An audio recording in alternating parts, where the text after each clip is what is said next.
আসসালামু আলাইকুম প্রিয় দর্শক, আজকে আপনাদের সামনে তুলে ধরব পল্লী বিদ্যুতের কিছু দুর্নীতির কথা। মিটারে একটা ইউনিট কারেন্ট না পড়া গেলেও তারা 1900-2000 টাকা করে বিল করেছে তাদের মন করা ভাবে। হিটিংম্যানকে ধরলে সে অফিসের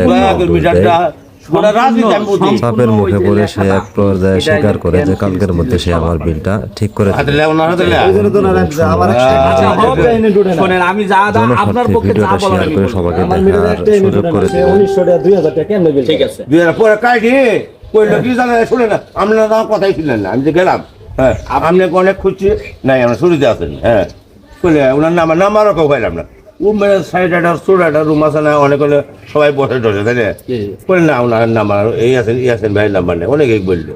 আমরা ওই আপনি এর কাছে পাইতেন, ওই যে ওই অফিসে ঢুকে যে লোকটা থাকে ওর কাছে পাইতেন, পরে পাইলাম না। ঠিক আছে ভাতিজা, এটা মনে শুনেন থাকেন, আমি কালকে এই জানার আপনার সাথে ই করে আমি দিয়ে দেবো, জান কালকের মধ্যে ঠিক আছে।